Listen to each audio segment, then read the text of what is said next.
Kalau kita bicara dukungan politik, Pak Prabowo pidato juga dengan nada yang sama. Kalau Pak Jokowi ada yang mencubit, nih saya ulangin, kalau ada yang mencubit seluruh gerakan Indonesia Raya, itu dia akan merasakan juga. Dan pidato itu disampaikan di mana? Di depan semua ketua-ketua partai politik, Bang. Semua, Bang. Semua pimpinan partai politik gitu. Jadi saya melihat itu sebagai sebuah instruksi dari presiden terpilih, presiden berikutnya kepada partai-partai politik. Tolong jagain Pak Jokowi. Kalau Anda mau sama dengan saya, jagain Pak Jokowi loh, karena saya jagain Pak Jokowi gitu. Enggak ada tuh partai-partai seperti Gerindra, Golkar, Demokrat, dan PAN pasang badan dan marah-marah ketika akun Fufufapa, ketika Mas Kaisang dan yang lainnya dikritik. Enggak ada. Yang bela itu cuma kawan-kawan Projo dan PSI. Ini kan menunjukkan bahwa pesona kebintangan Pak Presiden secara perlahan tinggal nunggu 1 bulan 8 hari. Itu judul diskusi kita. Akan sirna. Ini masih jadi presiden. Apalagi tak jadi presiden. Dan per hari ini juga partai yang sejak lama menyatakan tegak lurus dengan Pak Jokowi. Satu persatu warna pasang badannya ke Jokowi mulai hilang. Gak ada yang pasang badan. Projo tak ada pasang badan. PSI tak ada pasang badan. Karena kalau hanya mengandalkan Projo, kalau hanya mengandalkan PSI, saya kira akan babak belur, Bang. Per hari ini sekalipun perang narasi terkait dengan serangan-serangan ke Jokowi dan keluarga besarnya, keok mereka di medsos. Ada benarnya, sekarang kami dari TV, juga dari diskusi kayak gini, susah banget nyari narasumber yang bersedia membela Jokowi. Jadi semuanya pasif. Prabowo ini kan ningrat politik, Bang. Jadi pernyataan SBY beberapa waktu yang lalu ini kan warning bahwa ke depan jangan lagi ada matahari kembar. Ini kan ada satu sinyalmen setelah tanggal 20 Oktober. Jangan lagi ada orang yang mencoba untuk menjadi matahari di negara ini dengan cara apapun kecuali Prabowo Subianto. Karena secara elective official hanya Prabowo lah yang layak disebut sebagai matahari sebagai presiden terpilih Republik Indonesia. Ini bukan hasil survei ya, tapi dugaan berdasarkan pengalaman-pengalaman. Dugaan saya sebetulnya tingkat kepuasan kepada Pak Jokowi mungkin masih di atas 70-an%. Yang artinya kalau pakai kriteria tinggi, sedang, rendah dalam kacamata approval rating, angka 70% itu masih sangat-sangat tinggi ya. Approval rating dan survei yang terkait dengan Jokowi per hari ini tinggi, ya tak ada yang bisa membantah. Ada 2 instrumen yang saya kira akan kekal melekat pada Jokowi soal tingkat kepuasan publiknya itu. Pertama wajah infrastruktur, yang kedua dengan bansos. Hanya itu saja yang diingat orang dari Jokowi. Saya termasuk yang meyakini setelah tanggal 20 Oktober, aura kebintangan Jokowi akan hilang. Pak Jokowi itu kalau bicara approval rating setahun sebelum pencoblosan, setahun sebelum pemilu itu tingkat kepuasannya 80%, bahkan lebih dari 80%. Memang kemarin terjadi pro kontra soal revisi undang-undang pilkada. Bisa berpengaruh dan mungkin berpengaruh. Revisi undang-undang pilkada yang gagal disahkan di paripurna. Bisa dibayangkan, Bang. Revisi undang-undang pilkada untuk membatalkan putusan Mahkamah Konstitusi hanya terjadi dalam hitungan jam. Ini sejarah betul di negara ini. Mana ada sebuah aturan, undang-undang itu bisa selesai dalam sehari, bisa selesai dalam hitungan jam. Besoknya paripurna, tiba-tiba batal. Ini menunjukkan betapa soliditas internal kekuasaan politik itu tidak sepenuhnya solid hari ini. Entah itu kecolongan, entah itu terlena, entah mungkin ada yang di dalam mulai bermanuver. Bahwa tidak benar juga kalau kemudian semua kekuasaan politik itu diakuisisi, tapi justru menimbulkan resistensi yang cukup berlebihan. Indikasi yang ketiga, dulu yang dikritik cuman Jokowi dan kebijakan politiknya, tapi 2 bulan 3 bulan ini yang dikritik itu adalah keluarga inti Pak Jokowi. Bisa dibayangkan, soal roti harganya 400, jadi ramai. Private jet yang tidak lolos macam-macam, misalnya dia sering ke Solo, itu kan foto-foto eksklusif, Bang. Rakyat biasa seperti saya, cuman dosen dan petani, nggak mungkin mendapatkan akses foto-foto yang sifatnya eksklusif. Itu pasti bocor dan netes dari dalam. Itu nggak gampang. Belakangan juga ramai di X. Kebetulan saya juga belajar X tahun ini, Bang. Mualaf di X saya, di Twitter. Orang ramai bicara tentang akun Fufufapa. Itu ramai betul itu. Bisa dicek akun Fufufapa itu tuduhannya ke siapa. Dikaitkan dengan salah satu wakil presiden terpilih di negara ini. Sekalipun sudah dibantah. Tapi para pegiat netizen itu mengasosiasi ke salah satu nama. Dan isinya, Masya Allah itu. Dan akun Fufufapa itu screenshotnya luar biasa betul. Prabowo dihabisin, dikritik. Para artis, PKS, Semua kelompok-kelompok kritis saat itu dihabisin Bang. Dan itu ramai. Ini menunjukkan betapa konsolidasi kekuatan hari ini tidak sekuat 10 tahun yang lalu. Jaring pengamannya itu meleleh satu persatu. Ini menunjukkan satu hipotesa bahwa ketika seseorang tak lagi menjadi pejabat publik, dia hanya tinggal nunggu waktu bahwa di akhir masa jabatan kekuatan politiknya, secara perlahan dia itu akan tak lagi dikenang oleh publik secara umum. Bagi Pak Jokowi, setelah tak jadi presiden, pilihannya bagi saya, kalau Pak Jokowi membiarkan para kritikusnya itu membabi buta dan akan muncul partai politik, kelompok-kelompok civil society yang kritis akan fight back, nyerang secara terbuka tanpa ada yang memberikan backing politik ke Pak Jokowi, maka Pak Jokowi cukup pulang ke Solo, tinggal di Karanganyar, di tanahnya yang luas. Tapi kalau ada harapan, serangan-serangan publik ke depan itu semakin masif, semakin intensif, maka wajib hukumnya bagi Pak Jokowi harus punya sandaran politik yang kuat. Karena ke depan yang dibicarakan orang itu bukan soal approval rating lagi,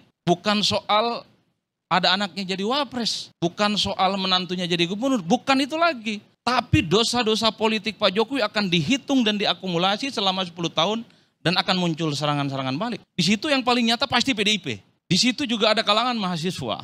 Di situ ada kalangan kelompok-kelompok civil society. Di situ adalah kelompok-kelompok para pendukung Jokowi yang kecewa hari ini, Pak. Itu saya kira akan fight back, akan menguliti satu persatu persoalan-persoalan manuver politik ekstrim yang dilakukan oleh Pak Jokowi. Karena kalau hanya mengandalkan Projo, kalau hanya mengandalkan PSI, saya kira akan babak belur. Per hari ini sekalipun perang narasi terkait dengan serangan-serangan ke Jokowi dan keluarga besarnya, keok mereka di medsos. Gak ada yang pasang badan.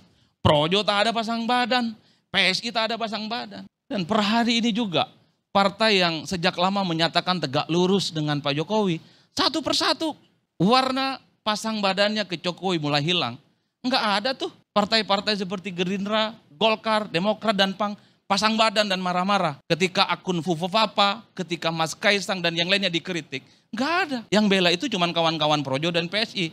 Ini kan menunjukkan bahwa pesona kebintangan Pak Presiden secara perlahan tinggal nunggu 1 bulan 8 hari. Itu judul diskusi kita. Akan sirna. Ini masih jadi presiden. Apalagi tak jadi presiden. Kalau supporter politiknya tidak kuat, maka yang akan terjadi adalah notorius.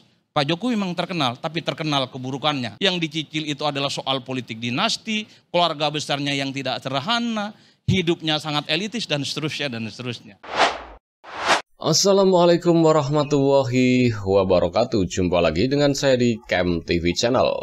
Barusan kita saksikan ya perdebatan yang cukup panas antara Bung Kodari dan juga Bung Adi Praitno. Ya, membahas soal bagaimana langkah Presiden Jokowi setelah lengser dari presiden. Dan di sini Bung Kodari memprediksi bahwa approval rating Presiden Jokowi masih tinggi ya. Dia memprediksi bahwa Jokowi akan tetap menjadi magnet bagi politisi ataupun ya bagi para pecintanya ya. Tetapi beda hal dengan Bung Adi Praitno. Di sini beliau memprediksi bahwa aura kebintangan Presiden Jokowi akan segera berakhir pada 21 Oktober setelah Presiden Jokowi lengser ya. Dan di sini Bang Adi Praitno juga memberikan alasannya kenapa aura kebintangan Jokowi akan segera berakhir. Di sini terlihat tanda-tandanya kata Bung Adi Praitno bahwa pada akhir-akhir ini 1 atau 2 bulan ini serangan terhadap Presiden Jokowi terutama kepada keluarga Jokowi ya, baik Kaisang maupun Gibran itu sangat masif sekali baik di media-media mainstream maupun di media sosial. Dan terlihat sekali bahwa tidak ada satupun partai-partai besar atau orang-orang yang selama ini tegak lurus bersama Presiden Jokowi pasang badan atau membela Presiden Jokowi. Dan terlihat hanya Projo dan PSI saja yang gencar melakukan serangan balik ya, kata Bung Adi Praitno nih. Dan memang kenyataannya nggak ada tuh satupun politisi dari partai yang selama ini katanya tegak lurus dengan Presiden Jokowi, membela Presiden Jokowi atau pasang badan membela Presiden Jokowi. Dan di sini tadi ditegaskan juga oleh Bang Karni Elias ya, bahwa beliau mencari narasumber untuk membela Jokowi aja sekarang susah. Dan semuanya pasif. Dan ini adalah satu tanda-tanda bahwa aura kebintangan Presiden Jokowi akan berakhir. Dan bahkan sekarang ini sudah berakhir. Karena di akhir masa jabatannya seorang presiden manapun pasti aura kebintangannya akan hilang. Dan itu yang dikatakan oleh Bung Adi Praitno. Dan tetap saja namanya pembelanya kan seperti Bung Kodari ya apapun pasti dilakukannya. Dan dia juga tetap berpatokan pada elektabilitas Presiden Jokowi masih tinggi, approval rating Presiden Jokowi masih tinggi. Tetapi lagi-lagi ya, Bung Adi Praitno menjelaskan bahwa setelah gagalnya revisi undang-undang pilkada oleh DPR ya, yang digagalkan oleh mahasiswa itu berpengaruh besar kepada kekuasaan Presiden Jokowi saat ini dan untuk selanjutnya. Karena sebagian besar masyarakat kita sudah mengetahui bagaimana kekuasaan ini dimanfaatkan oleh Presiden Jokowi. Dan tanpa dipungkiri ya, kemarin saja di event acara olahraga sekelas sepak bola ya, bahwa Presiden Jokowi kan ikut menonton di Stadion Senayan. Dan di situ menggema teriakan bahwa Mulyono, Mulyono. Itu menandakan bahwa sudah tidak seperti dulu lagi. Orang-orang memandang Presiden Jokowi sebagai presiden. Bahkan teriakan Mulyono menggema di seluruh stadion. Di dalam Stadion Senayan kemarin saat Indonesia menjamu Australia ya. Di kualifikasi Piala Dunia Zona Asia. Itu tandanya bahwa aura kebintangan Presiden Jokowi sudah mulai luntur. Dan pembela-pembelanya pun iman politiknya sudah mulai goyah. Ya, dan salah satunya adalah pidato yang fenomenal dari mantan Presiden Susilo Bambang Yudhoyono bahwa tidak boleh ada matahari kembar. Tidak boleh ada banyak matahari di dalam satu negara, maka akan membuat kekacauan. Dan itu siapa lagi yang dituju kalau bukan Presiden Jokowi dan Presiden terpilih Prabowo Subianto.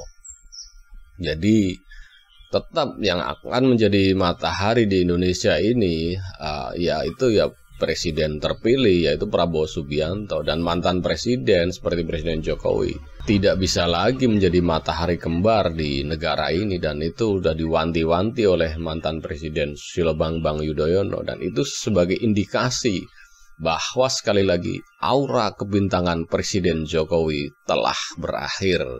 Oke, mungkin cukup sekian dulu reaction video dari saya. Jangan lupa bagi Anda yang setelah menonton video ini, silahkan tulis komentar Anda di kolom komentar, dan juga yang belum subscribe silahkan subscribe ya, supaya dapat bonus tontonan video terbaru dari Kem TV Channel.